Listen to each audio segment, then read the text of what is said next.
1985, my all-time favorite, the best era, the best time, the best year of professional wrestling for me. It was the full swing of cable television was finally launched to everybody. For the first time now, we could see companies, matches, and big events that we only read about in the magazines now live and in full color on our television Saturday mornings.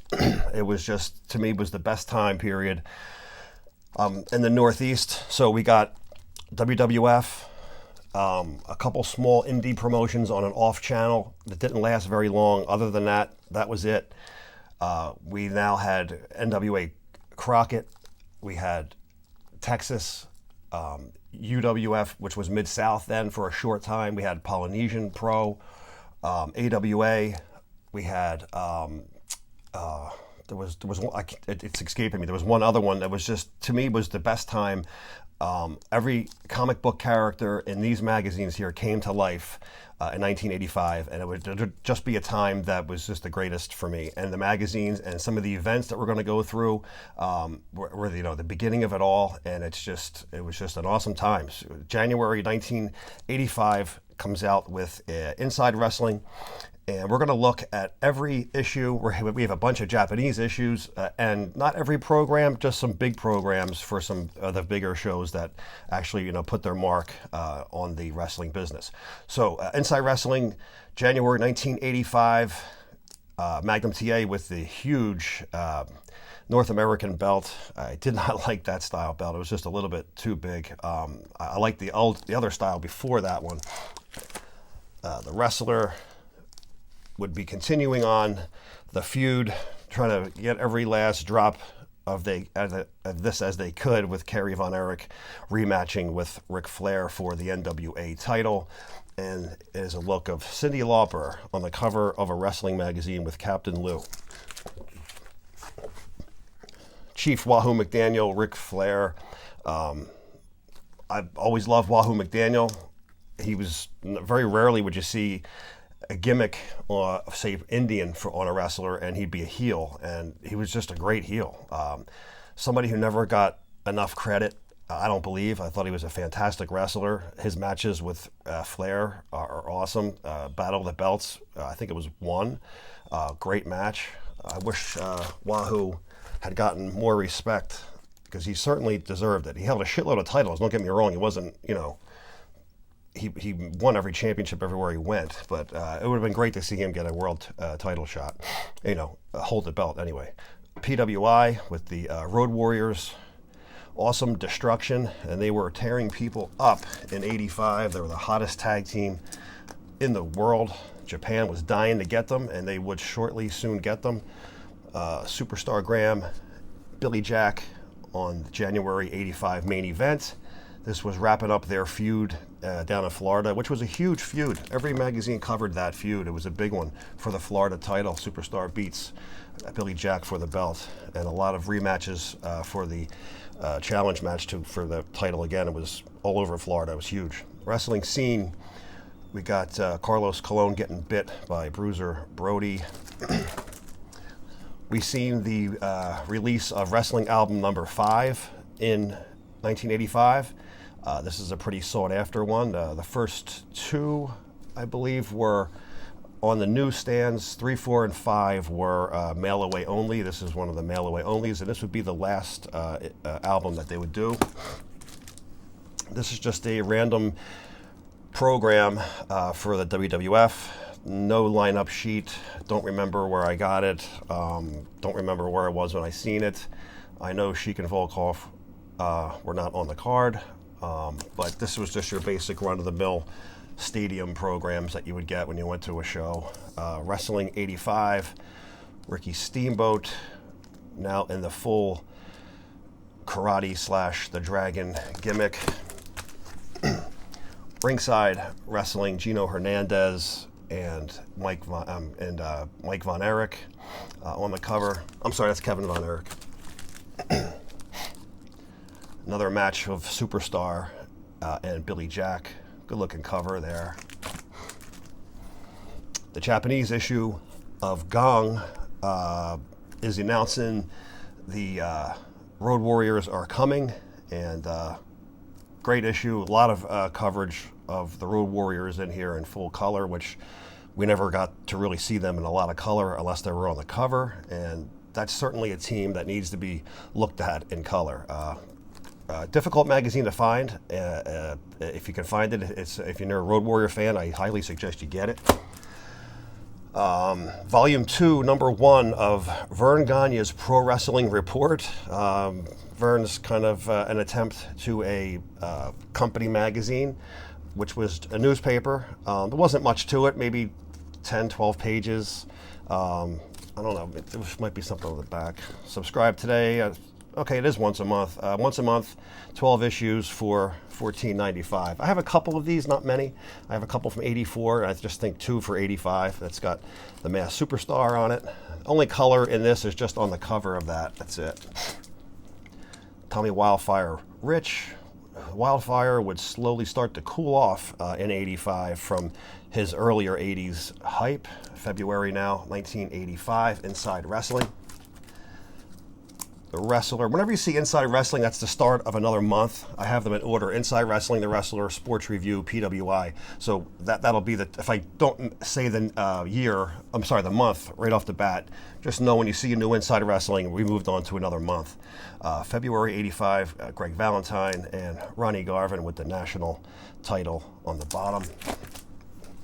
Superstar Graham now turning good, defending the woman on TV that Kevin Sullivan was slapping on television, coming to her rescue and started the feud with the Devilman, Kevin Sullivan. Rick Martel would shock everybody and beat Jumbo Tsuruta and win the AWA American Wrestling Association Heavyweight Championship. And here is his only full PWI cover with the championship belt. Great looking shot of Rick Martel. I mean, he was a tag team guy, mid-card guy in the WWF, so he wasn't the hottest guy on the East Coast. We were so used to seeing him since like 1980 up. So to us, it wasn't, that big of a thrill. And, he really didn't pack in many houses here that I think Vern thought he would have. I liked him as a good wrestler. I liked him as a champion, but I don't think it was the right choice for your, to carry your company with. February '85, Greg Valentine on the cover of Main Event, taking on Tito Santana to take his title for the Intercontinental title. Road Warriors on the cover with Tommy Rich of Wrestling Scene. Tommy's busted up on the bottom. Wrestling World with the Freebirds on the cover, talking about them coming to the WWF, which they had a very short stint there, maybe a month, maybe one TV taping, which was, 2 episodes on television maybe. Did not stick around long. Can't really blame them. This would be the new look to the Rings Wrestling, Wrestling Review, and Wrestling News, which combined, and I explained that in our Rings Wrestling magazine video, that this company merged all the magazines together, and I believe it was issue 110. So in 1984, it merged this style. This is issue 114, and this is now just called simply Wrestling, put out by Wrestling News. Much like the 1951 Wrestling magazine, just called Wrestling, they're following that same template for the name, and the Road Warriors on the cover, some Mid-South talk with Jim Duggan and Hacksaw Butch Reed on the bottom. Valentine would beat Tito for the Intercontinental Championship, and here he is in a February program for the WWF area. The Road Warriors make their debut in All Japan Wrestling, and this is their first. This is an event program to their first match in All Japan, Exciting Wars. Their debut kicked off with a bang, and we're going to look at several Japanese issues with the Road Warriors on the cover. Some of them may look the same. I explained this in another video. These look exactly the same. These are rival companies. This is Gong, this is Weekly Pro, and they look identical, but it is different. The hands are positioned differently, his arm's different, so it is a different shot. Obviously, it's from the same shoot, but this is Pro Wrestling Weekly on the 19th of February, and Gong has Gong Weekly has the 21st. So their issues are just a couple of days apart. These issues came out weekly. So instead of one thick, heavy magazine that you used to get, they would split it up into 4, sometimes 5 in a month, depending on how many weeks fell in that month. And they would run usually 1 to 2 to possibly 3 weeks behind in the lag time from the press, from the actual match until it actually got out there. Sometimes it was right on, but I've never seen it go any longer than like 2.5 weeks from the match to the magazine was out about that. AWA would kick off in the Northeast after a successful, I guess it was successful, Night of the Champions, when Flair defended the title against Steamboat for the first time. The NWA title was defended in the New York area and since Buddy Rogers. They came back in a co-promotion with AWA, NWA, and that was called Pro Wrestling USA. That was the name of their TV show when it first came here to the Northeast. Half the show was AWA, half the show was NWA. It was very confusing. It was split off into half hours, and you have different arenas, you had different announcers. It was, kind of a shitty product to follow. I mean, especially when we're used to some continuity and a nice flow to the TV taping, and this was just like a tape of a bunch of stuff thrown together.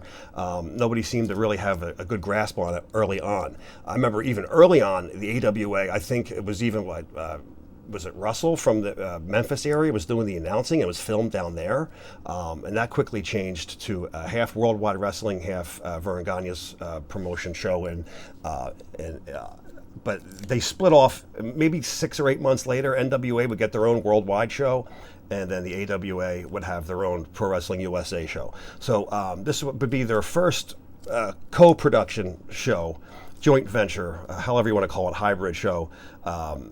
And it was, trying to find the date, 2/24/85, Star Wars 85 program. It's signed by Road Warrior Animal and Paul Ellering. We are moving to March 85, just a random Billy Jack on the cover, the Russians on the bottom. Bob Backlund now no longer the WWF champion. He's making his run through the AWA and NWA. Here he is with Ron Bass down in the Mid-Atlantic. Rick Martel defending the title against Harley Race, who had just come off his loss in Starrcade 84. Now making his way through the AWA, traveling the independent shows before settling into the WWF shortly after, maybe a year or so later. Starrcade 84.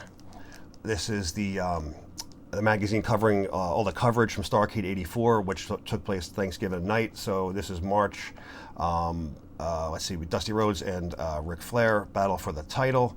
I thought there was something else with that, but I guess not. PWI March 85 has their achievement awards, and this is the award issue: Wrestler of the Year, Rookie of the Year, Tag Team of the Year, blah blah. Main event wrestling with Dusty and Flair on the cover for March 85. Ringside wrestling Roddy Piper on the cover in a dog collar match. And of course, March the 31st, 1985, the biggest wrestling extravaganza of all time, as they said it. And if it wasn't for Mr. T, I don't think they would have sold. I don't even think they would have sold the Garden out with that card. I didn't think it was a great card at all. What made this was the MTV connection and Cyndi Lauper spreading the hype, and of course Mr. T. Mr. T was a badass back then. He was a known street fighter. It was questionable if he had ever even killed anybody at some point. I remember that interview with him in like 83 and 4. He was hot from the A-Team. He was extremely popular in pop culture. And he sold out WrestleMania. And believe me, I mean, it was a tag team match, non-title. How often does that sell out? A huge venue like that. And for this to go on pay-per-view, it was 100% because of T. Road Warriors continuing on after their 2-week run or so, making the magazines in Japan. Bruiser Brody makes his appearance, and there's discussion of him coming to New Japan, leaving All Japan, and what causing him to leave. not only that was a big factor was the Road Warriors coming there and a money discrepancy, which sent him to New Japan, leaving New Japan to All Japan. This is a monthly, or quarterly rather, wrestling photo album with the Warriors on the cover with their national tag team titles, which of course they have long lost by that point. Another issue of Vern's Wrestling Report with the Road Warriors on the cover with the AWA Old Style tag team belts. And your rock and wrestling connection for WrestleMania continued the hype. Cyndi Lauper with Captain Lou on the cover, and Captain Lou turning face manager. Road Warriors continue to battle on, and this is April '85. Kerry Von Erich on the cover, Sports Review, April.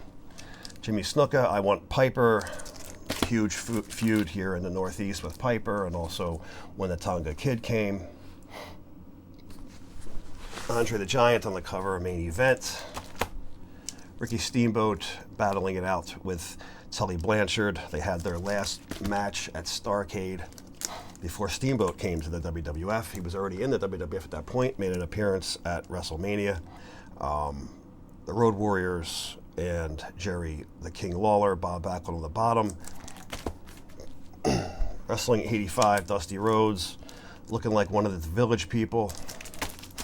Wrestling News put out an issue for April, again with the Mid-South coverage of the two Hacksaws. Gong Weekly covering WrestleMania, put out a pretty cool looking cover of Mr. T and Hogan, and a lot of the coverage of the match is in this April 25th issue of Gong Weekly. Bruiser Brody now makes his appearance in New Japan, leaving All Japan, which was quite the buzz all over Japan. Big news. Pro Wrestling Weekly, the first to cover it on the 9th of April, of Brody coming into the ring. 3 days later, on the 11th, Brody on the cover of Gong, confronting Inoki before his match. Weird looking shot of Bruiser in a suit with his chain. Fans went crazy, setting up the feud of the century between Inoki and Brody. Road Warriors continue their paths of destruction through Japan. Great looking cover, action shot in 4/4/85 of Gong Weekly. Another great shot, and there's a great poster in here of the Road Warriors as well with the same black background, and the silver belts from the AWA really pop out with that poster. If you do find this issue, it'll be expensive if the poster's in it. You can get it a little bit cheaper without the poster, maybe $60 or $80 without the poster. Pro Wrestling USA came back to the Northeast in April 19th. Kamala battled it out with Andre the Giant, with Sergeant Slaughter, and they wish they had Andre the Giant. May 85, Jimmy Garvin and Rick Martel, and this was coverage from the Pro Wrestling USA show. This was also a TV match. They had a TV match that Garvin won by disqualification. Wasn't a bad feud. I don't know how I would have felt with Garvin if he had won the title. I mean, it may have been a little more interesting, give it a little bit more, shot in the arm maybe, but I think, Martel was just kind of a plain champ, May 85, Road Warriors and Dusty, Freebirds and Flair on the cover of Sports Review, May 85, Pro Wrestling Illustrated, Rock and Roll Express, the fabulous ones. PWI put out a annual in spring of 85. One of the few shots of Mil Mascaras you'll see on the cover in 85. He was so dominant in the 70s and just kind of fell off in the 80s as wrestling made its huge changes. Main Event Wrestling, Slaughter versus the Masked Superstar. Wrestling World, Tommy Rich on the cover. Masked Superstar is back against Bob Backlund now. These are AWA matches. Again, from Pro Wrestling USA, Martel and Garvin. Wrestling Superstars put out a spring issue in 85. Wahoo McDaniel. Ric Flair on the cover of, I believe, issue number 2 for Championship Wrestling. Here is the big wrestler, it's called, Ric Flair on the cover with the NWA title in May. I don't know why this isn't covered. Just this, color shot of the Road Warriors here, almost like the cover we just seen a few minutes ago. I don't know why this isn't covered. If you see these magazines, maybe I'll just tell you this while it's here.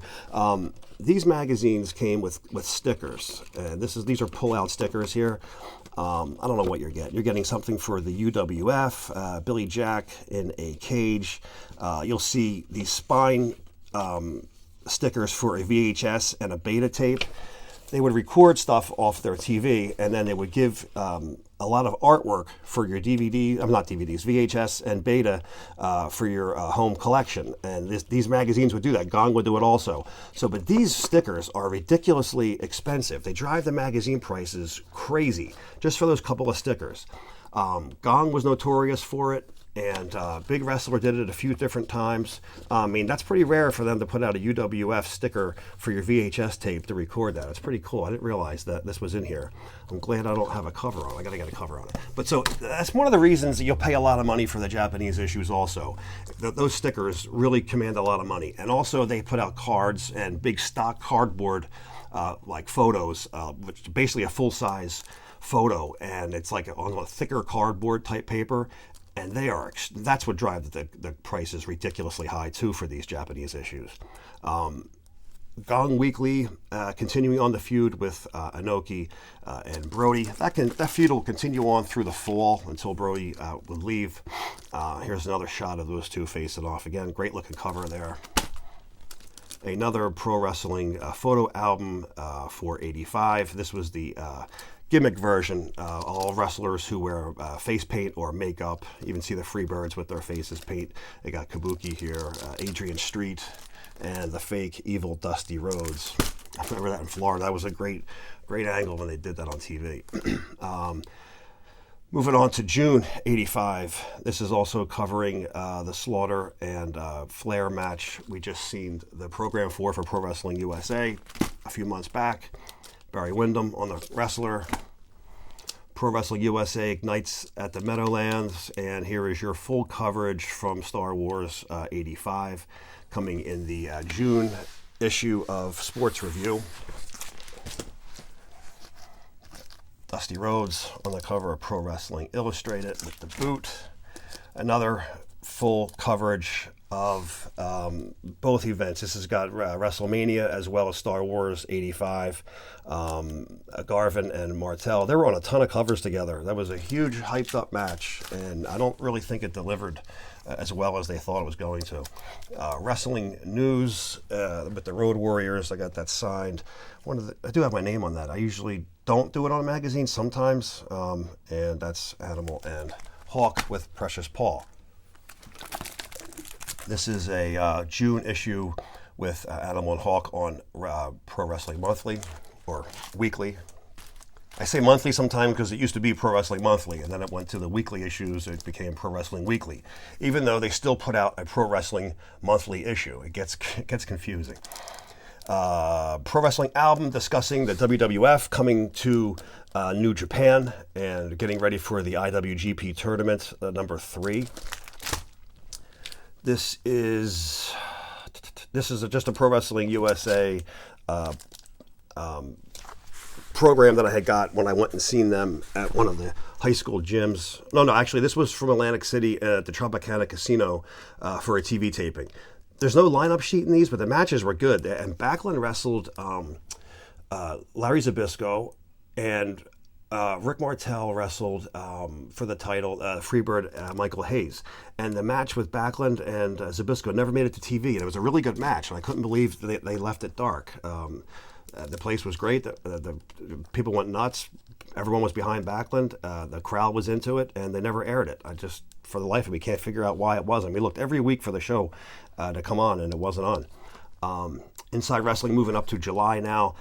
Dr. D, David Schultz, and Hogan. Dr. D on his way out of the WWF shortly after that cover from the 2020 incident. JYD on the wrestler. Mike Von Erich taking on Garvin. Piper and Hogan feud continues on. Kendo Nagasaki with Martel. Martel got a lot of coverage when he was champ on the covers. Pro Wrestling USA coverage from Star Wars 85 in this issue of Wrestling Scene. Pro Wrestling USA, I believe it was April, we said, Slaughter versus Flair is covered in this issue of Ringside. Wrestling 85 with the Sarge. And here is the birth of the Great American Bash. I couldn't wait for this to come. I was hoping we were going to get a full video release of it because video releases were still somewhat new. It wasn't until Bash 86 that we gotten a great release of this. The TV showed a few highlight matches, but the Flair and Nikita Koloff match, the build-up for the hype, Dusty Rhodes and Tully Blanchard in the cage, the Warriors versus the Russians. What a great lineup. What a great event. And, of course, got the Great American Bash. I don't remember if there's a lineup sheet. I think it's attached to it. Let's just take a look. In case you guys never seen this before. Let's see. Oh, wait, no, here it is. It's on the back side of the cover. Here is the lineup sheet that was built. Ah, shit. Sorry, guys. I'm gonna fire my production manager. Here is just the inside cover. Inside page is the lineup sheet. Dusty Rhodes, Magnum, Flair, and Nikita. Dog collar match, Jimmy Garvin and Paul Jones. Pretty cool. And the whole thing is full color. Abdul the Butcher, Road Warriors, and the Russians. Pretty rare program for Bash 85. Moving on, without knocking over any more equipment, which is just my cup holder for my car that holds my phone. Don't invest much in production for this show. This is the dream match hype for Brody versus Hulk Hogan. And as I show this in another magazine, or another video, this magazine has them in a match with Photoshop, and you'd swear the match was happening. And look, they did such a great job on that. It's a very expensive magazine. Huge news in Japan, not even whispered about in the United States. IWGP, New Japan versus the WWF, champion versus champion. Huge event to take place for that tournament, number 3. Hogan won the first one. Inoki won the second one. This is the third one. Hogan, of course, did not compete in the IWGP tournament. Inoki would have to face all competitors to the finals. He would face Andre the Giant for the championship, and if he won that match, he would face Hulk Hogan, IWGP heavyweight champion versus WWF champion. That is the program to that event. These are the ticket stubs. The bottom one, this orange one here, is for June the 11th, 1985, and that's when he beat Andre. And the blue one would be the 13th, just a few days later, when Inoki would beat Hogan. I'll come back to this in a second. So here is the match. Inoki won the tournament, and he is being awarded the championship belt in the ring. His next opponent would be Hogan, and this issue of Gong Weekly covers the match with Andre. This covers the win against Hogan and him at the end of the match getting his hand raised and the belt.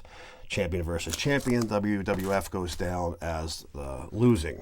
Also on that card, Adonis and Murdoch versus Kimura and Fujinami for the WWF International World Tag Team Championships. Adonis and Murdoch were the WWF Tag Team Champions at the time, and they lost to Kimura and Fujinami. And here is your look at the new WWF International Tag Team Champions, soon to be replaced very quickly in a few months by the IWGP Tag Team Championship. Just a little Japanese history for you guys to let you know what else was going on around the world at that time in 85. Like I said, it was never really mentioned at all here in the States, but it was huge overseas.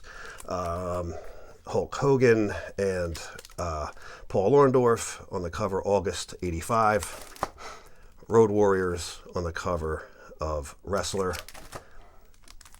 Sports Review talking about Nikita and Flair for the Great American Bash. Now, I know the Bash had taken place a month prior, but this magazine hit the newsstands 3 months before, so it was probably on the stands in between April, May, it'd probably be May, June's issue for July's event. So this would be the build-up to the first Bash.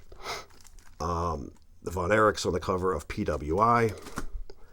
Sergeant Slaughter and Kamala on the cover for Main Event, which is covering the Pro Wrestling USA show again on the cover that we just looked at with the program from February. Roddy Piper battling with Hogan on Wrestling Scene.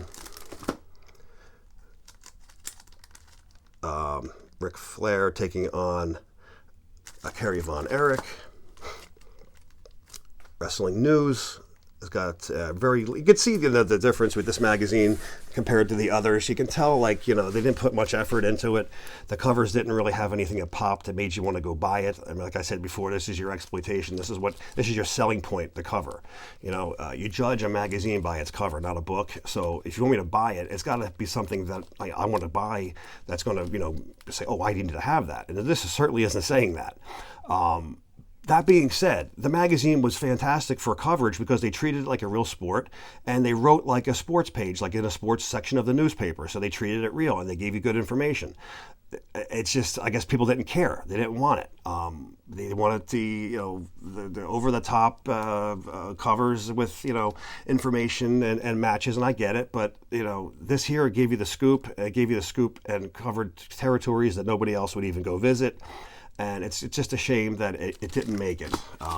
Especially in the 80s, things were corny and things were over the top and people liked that and they wanted it. And the plain old boring newspaper just wasn't going to sell it. Championship Wrestling, August 85, Dusty and Road Warrior Hawk. At the Meadowlands, once again, August 16th, Pro Wrestling USA. Now, when you see Pro Wrestling USA, these last two we looked at were no longer joint together with the NWA. This is all Pro Wrestling USA. It was strictly AWA. This was Flair versus Slaughter, Martel and Zbyszko, and the Road Warriors versus the Freebirds. Brody continuing his war with Inoki in August. And here's a few covers of Brody and Inoki continuing on in their battle. Another great shot of Inoki and Brody. Roddy Piper on the cover of September. Hogan wearing his Japanese clothes. This was an earlier pick because he didn't dress like this. He wasn't wearing these trunks in '85 for that match. He could have worn them another night on that tour, but it wasn't for the Inoki match. September 85, the Von Erichs and Chris Adams. Magnum TA getting ready to explode in the Crockett territory for sure in 85. He was the U.S. champ at the time. Magnum, kind of lost, moving on. Steamboat taking on the WWF at this point. Now he just made his appearance in the WWF and made a small appearance at the WrestleMania event. And moving back, Wrestling World, September 85 with Carlos Colon with Superstar Graham getting ready to make a dramatic change at this point. He made his change, started at Bash 85. I looked at him, and at the video he had a beard, a blonde beard, and he was really jacked. He was big at that point. And he got pinned in a six-man tag by, who the hell was it? Sam Houston. And I was like, what the fuck? I said, that's it. Between the karate gimmick and making yourself look like an asshole, now you're losing to Sam Houston on the biggest event that you guys have. I'm done. I just can't support Superstar no more. 2, maybe 3 TV tapings later, here comes Superstar back in full color on TV, and I was like, holy shit. That's the Superstar I remember. So, of course, that sparked my interest for Superstar again. So that's also something big that happened in '85. Superstar came back with the full color and came back with the great promos and interviews that he used to do. Only he's now obviously a face, where he should have done that 7 or 8 years sooner. Ringside Wrestling with the Von Erichs and Flair, the Russians, on the cover of October '85. Great looking cover there of the Russians. Dr. D taking on Ric Flair after leaving the WWF in '85. Freebirds continue to battle with Rick Martel. Rick Martel soon to be losing his AWA belt very shortly. Steamboat, PWI, Magnum, and Flair. Main event. Wrestling News, the Freebirds. Wrestling World with Flair and Race, '85. Probably the last time you see these two on the cover together, which was an end of a fantastic feud, a fantastic legacy that Race left for Flair. Really missed Race in the NWA when he left. Wrestling '85, the Russians and the Koloffs, both World Tag Team Champions. It's too bad you can't see their belts. It would have been a great shot of two of them facing off together. Wrestling Superstars put out an issue for the fall. Grapevine. This is a Grapevine program from Florida, but I think this is '84. Yeah, Superstar Graham versus the Purple Haze, Kevin Sullivan, Scotty McGee. Yeah, this is '84. Sorry about that, guys. But anyway, it's a good shot of Kevin Sullivan and Woman there with the Purple Haze. This is your first look at Tiger Mask 2, and this is also '84. Jesus, sorry, guys.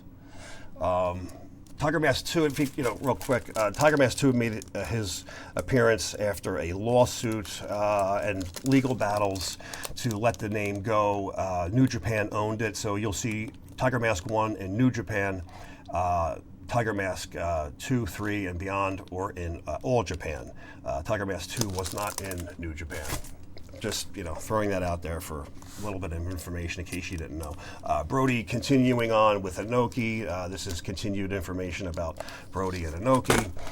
Road Warriors continuing to sell magazine covers on their weekly products of Weekly Pro.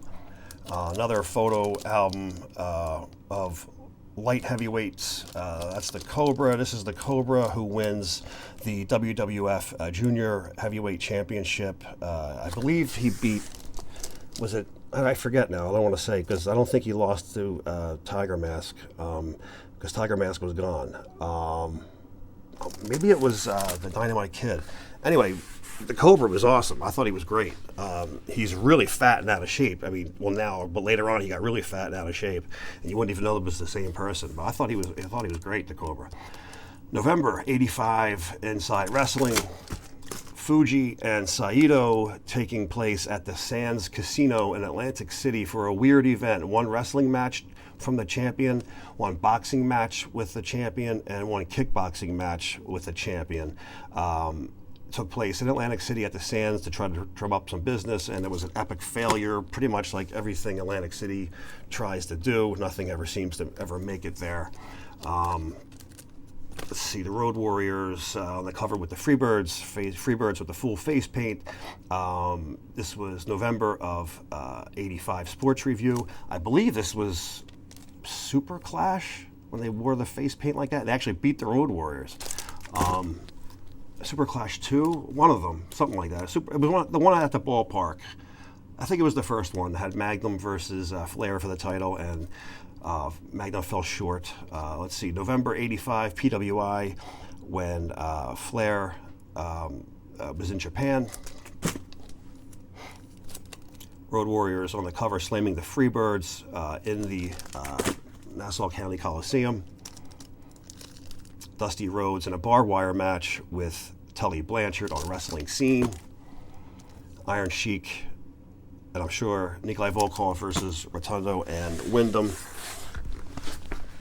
Another match with Magnum and Flair that was really going to take off in '86 and '87. Of course, I thought we weren't going to have a champion, Magnum as the NWA champion by '87. It's too bad that never happened. Chief Wahoo and a bloody Abdullah the Butcher.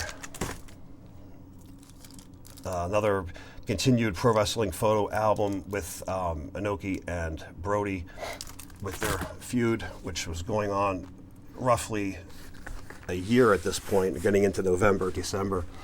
Road Warriors continuing to make the covers of Pro Wrestling Monthly.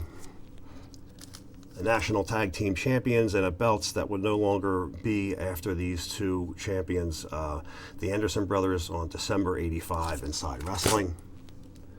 Rick Rude versus Billy Jack. I believe this was Texas, I want to say. Texas, because it wasn't Florida. December '85. Here is a look at Hulk Hogan winning the IWGP Heavyweight Championship belt. That's his championship belt. This is an '85 issue, which came out in December of '85, and he won this belt in '83. So it took 3 years for them to even acknowledge that Hogan, or 2 years, that Hogan was even the champion of the IWGP and the tournaments. But kind of weird how they put him on the cover with that championship belt so many years past after he's well into his WWF reign by that point as champion. Great American Bash coverage of PWI. This is a great issue. It's got a full centerfold, I believe, color of the matches inside of the Bash from the '85 Bash. Had all the coverage from all the main events. I always liked that issue. Thought it was great. Wrestling World, Bockwinkel, and Jumping Jim Brunzell. And like I said, Wrestling News with their plain Jane covers. I mean, they like Butch Reed. He's on a lot of covers. There's an early look at Paul E. Dangerously with Flair on the Wrestling News, December '85. The soon-to-be IWGP World Tag Team Champions, or if it wasn't a world, it was just the IWGP Heavyweight Champion Tag Team. Snuka and Brody were taking on Kimura and Fujinami, and Fujinami and Kimura would beat Snuka and Brody to become the first IWGP Tag Team Champions. And this magazine has the coverage, and here is the match of the finals. And no longer would they be affiliated with the WWF and the WWF International Heavyweight Tag Team Championship belts. December, closing it out, was Night of the Champions 2, December 29th, 1985. Night of Champions 1, like I said, was in '84 with Steamboat and Flair. This was, I have coverage of this, I just can't remember what the main event was. And finishing off the year, Japan would have a match, title versus title. This is a huge magazine, trying to fit it all in there. It's Flair versus Martel, title versus title. I'm sure it was some kind of a draw. I forget the outcome. Neither one of them lost their belt. This is an issue that was just so long. Get a better view of it on this one, on the cover of Gong Invitation to the Ring. This was their monthly issue. Like I said, they went to a weekly issue, but also put out a monthly issue, which was super thick. It's a couple hundred pages here. And basically the same photo shoot, just at a different publication taking the shot. And this is full coverage of Martel and Flair, AWA versus NWA.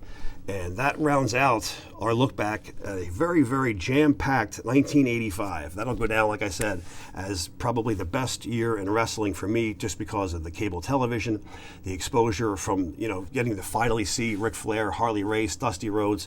I mean, I've seen Dusty Rhodes, but, the other guys, like, just the list goes on of people who I never got a chance to see, the Von Erichs and everybody else.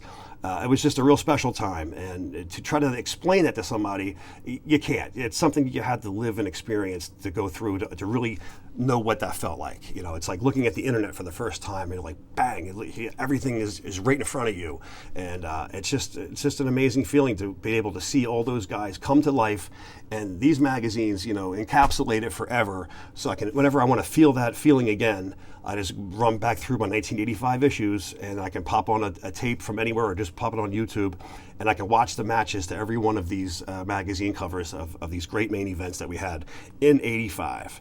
All right, guys, we'll see you on the next.